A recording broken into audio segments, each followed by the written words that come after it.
შრომის ბაზრით განვაგრძობთ ეთერს, რა ტენდენციებია ბაზარზე, რა ვაკანსიებზეა მოთხოვნა და ვინ ეძებს სამსახურს.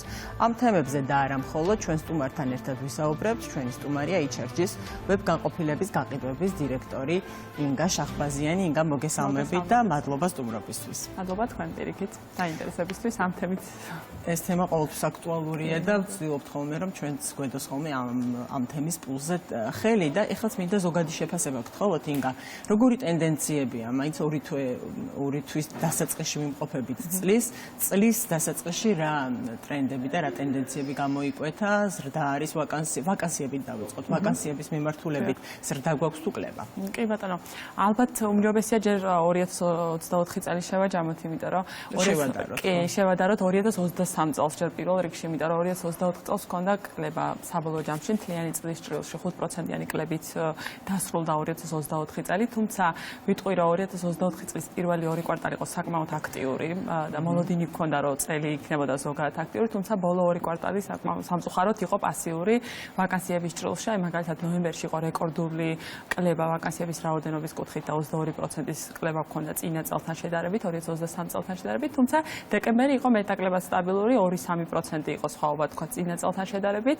2025 წელს რა თქმა უნდა მოლოდინები უფრო მეტი ჰქონდა რომ გააქტიურდებოდა, თუმცა დღესდღეობით ვიტყვი რომ წინა წელთან შედარებით მატება არ გვაქვს. პირიქით ვიტყვი რომ კლება არის დაახლოებით 7%-იან კლებაზე ვსაუბრობთ იანვარს თუ შევადარებთ წინა წლის იანვარს. ეს ვაკანსიების რაოდენობაზეა საუბარი. რა არის მიზეზი, აი რას აჩვენებს დაკვირვება თქვენი? და ძირითადად რა მიმართულებით არის კლება, ხო? ვაკანსიებმა რა მიმართულებით არის? პირველ რიგში აღნიშნავ რომ ყველაზე დიდი კლება ჰორეკა სექტორში, ანუ სასტუმრო რესტორანი კვების მიმართულებით არის ყველაზე დიდი კლება, აი მაგალითად ბოლო კვარტალზე რო ვისაუბროთ 2024 წლის წინა კვარტალთან შედარებით 40%-იანი კლება იყო, რაც პრინციპში პანდემიის მერე არ ყოფილა, იმიტომ რომ პანდემიის დროს იცით რომ ამ სექტორს ყველაზე მეტად შეეხოდა. თუმცა შემდეგ რაღაც დაისტარტა და შეძლეს რომ მეტნაკლებად დაებალანსებინათ ყველაფერი. 2024 წლის ბოლო კვარტალი მათთვის იყო საკმაოდ პასიური 40%-იანი კლება, აი რომ ციფრებში რომ ავსახოთ, დაახლოებით წინა კვარტალში თუ იყო 3600 ვაკანსია, ბოლო კვარტალში 1600 ვაკანსიით შემოვიფარგლებოდით. იანვარი-თებერვალი ზუსტად იგივე პასიურობით აღინიშნება ამ სფეროსთვის, ჰორეკა სექტორისთვის, თუმცა მოლოდინები აქვთ რომ გააქტიურდება, იმიტომ რომ მარტის ბოლოდან აპრილიდან უკვე მათთვის სეზონი იწყება, მზადება და შესაბამისად ამ სეზონისთვის მზადებით გამოიხატება ზუსტად ვაკანსიების განთავსება და მოლოდინი გვაქვს რომ იქნება ზრდა. ეს შეეხება ჰორეკა სექტორს, თუმცა სხვა სექტორებსაც რომ შევეხოთ, ძირითადი აქტიურობა დღეს არის უფრო რითეილ სფეროში. უფრო ისეთ პოზიციებზე, დენად პოზიციებზე, რომლებზეც ყოველთვის იყო, თუნდაც პანდემიის დროს იყო მოთხოვნა, საუბრობ თქვათ კონსულტანტები, მოლარეები, დენადი პოზიციები, სადაც რომელიც პრინციპში ყველა ობიექტს სჭირდება და შესაბამისად ამ პოზიციებზე არასდროს არ ყოფილა პასიურობა, არც წინა წელს და პრინციპში ამ წელსაც საკმაოდ აქტიურობა. არის თუ არა მიმართულებები, სადაც ზრდის ტრენდი იკვეთება, ან ზრდის ტენდენცია. ეხლა აღნიშნეთ რითეილ სექტორი, მაგრამ ეს ტრადიციულად ასია, მაგრამ აი გამოიკვეთა თუ არა ახალი მიმართულება? ახალი მიმართულება ალბათ ნაკლებად, თუმცა ვიტყვი რომ ყოველთვის იყო ესე რომ პირველ ადგილზე იყო გაყიდვების მიმართულება, მეორე ადგილზე ჰორეკა და ნელ-ნელა მერე სხვა ასე ვთქვათ კატეგორიები, თუმცა ეხლა შეცვლილია ეს რეალობა, პირველ ადგილზე გაყიდვები გვაქვს, მეორე ადგილზე არის საბანკო სექტორი, რომელიც 12%-ით არის წარმოდგენილი, მესამე ადგილზე სამედიცინო სფერო გააქტიურდა და 9%-ია, რომელიც ალბათ ბოლო წლების მანძილზე მაქსიმუმი იყო 5% და დღეს უკვე 9%-ია ასული. შემდეგ მოდის ჰორეკა სექტორი, რომელიც 8%-ით შემოიფარგლება, შემდეგ გვაქვს ბუღალტერია ფინანსების მიმართულება, რომელიც 6%-ია და შემდეგ უკვე წარმოება და ასე ვთქვათ სამშენებლო სფერო, რომელიც 3%-ია. დანარჩენი კატეგორიები უკვე არის მინიმალური 1%-ზე ნაკლები ასე ვთქვათ რაოდენობით.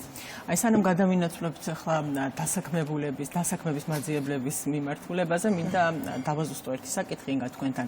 ზოგადად ეს პერიოდი, თქვა წლის ბოლო და წლის დასაწყისი, დამახასიათებელია თუ არა შენელების ვაკანსიების გამოცხადების მიმართულებით, ეს რაღაც განსაკუთრებული შემთხვევაა. არა, დეკემბერი ყოველთვის პასიური იყო, არ ყოფილა წელი, როდესაც თქვა მახსენდება, რომ რაღაც განსაკუთრებით აქტიური ქონდა და არა, ყოველთვის იყო პასიურობა და სწორედ ამიტომ წინა წელთან შედარებით ეს დეკემბერიც იყო თითქმის ერთნაირი, აი 2%-იანი სხვაობა იყო.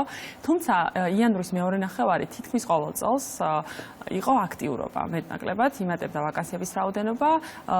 რა თქმა უნდა, დეკემბერთან შედარებით ეხლაც მოიმატა, თუმცა მინიმალურ დონეზე იყო ეს მატება, შესაბამისად ვიტყვი რომ იანვარი და თებერვალი ცოტა განსაკუთრებით პასიურობით გამოირჩევა წელს.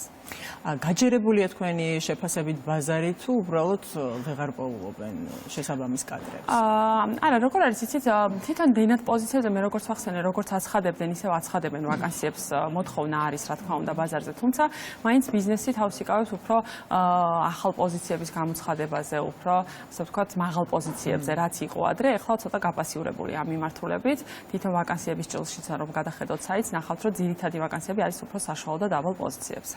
ეხლა მინდა გითხოთ დასაქმების მაძიებლების ჭრილიდან, ისინი ძირითადად რას ეძებენ? რამდენად გააქტიურებულები არიან? დიახ, აი სამუშაოს მაძიებლებს რომ შევეხოთ, ეხლა წინა წელს იყო სტაბილური მაჩვენებელი, დაახლოებით დღეში ეხლა რეიტინგს არ შევეხები, უფრო სამუშაოს მაძიებლების რეგისტრაცია შევეხები, იმიტომ რომ იცით რომ HRG-ზე დაახლოებით 170,000 ადამიანია დარეგისტრირებული. ეს ციფრი წინა წელს იყო სტაბილური, დღეში დაახლოებით 50-70 სამუშაოს მაძიებელი ყავდა. იანვრის მეორე ნახევრიდან მოიმატა. დაახლოებით 70-დან 100-მდე 120-იც ყავს. დაახლოებით ეს ციფრია, რაც ვფიქრობ, რომ გაზრდილია, იმიტომ რომ დაახლოებით 30%-იან ზრდაზე ვსაუბრობთ. ძირითადი კატეგორია, რომ გადავხედეთ, თქვათ, რა ტიპის ხალხი რეგისტრირდება, უფრო არის ასაკობრივი ზღვარს, რომ შევეხოთ, ეხლა დაახლოებით უფრო 20-30 წელი ამ რეინჯში და ძირითადად უფრო ხორეკა სექტორის წარმომადგენლები რეგისტრირდებიან. კი ბატონო, დიახ. და მოლოდინები რა გაქვთ ახლა? თქვენ კი აღნიშნეთ საუბრის დასაწყისი რომ ელოდებით რომ გააქტიურდება შედარებით, მაგრამ აი ეს გამოცდილება რას გაჩვენებთ და ეს სტატისტიკური მონაცემები რაც გქონდათ 2023-24 და წინა წლებიც ახლა ხო პირველი და ორი წელი არ არის რაც ეს პლატფორმა არსებობს დასაქმების ბაზარზე. აი თქვენ რას ელოდებით 2025 როგორი იქნება იმ რეალობის გათვალისწინებით რაც არის ახლა? დიახ. 2025 წელს რა თქმა უნდა მოლოდინები გვაქვს რომ გააქტიურდება ახლა განსაკუთრებით აი მარტის მეორე ნახევარში მე ვახსენე რომ ხორეკა სექტორი გეგმავს მეტნაკლებად გააქტიურებას, იმიტომ რომ მათთვის სეზონი იწყება და იმედი გვაქვს რომ სხვა ბიზნესიც მეტნაკლებად გამოაცხადებს უფრო საშუალო და მაღალ პოზიციებს და ეს მოგცემს ზრდის შესაძლებლობას, იმიტომ რომ როგორც აღვნიშნე, დენადი პოზიციები რაც ზოგადად ყოველთვის ცხადდება, მათ პასიურობა არ გვაქვს, სტაბილურად აცხადებენ, ამიტომ მოლოდინი გვაქვს რომ ხორეკა სექტორი გააქტიურდება და მეტნაკლებად ყველა ბიზნესი უფრო საშუალო და მაღალ პოზიციებს გამოაჩენს ბაზარზე და გამოაცხადებს. ძალიან დიდი მადლობა ინგა საინტერესო მიმოხილვისთვის. ჩვენი სტუმარი იყო HRG-ს ვებ განყოფილების გაყიდვების დირექტორი ინგა შახბაზიანი.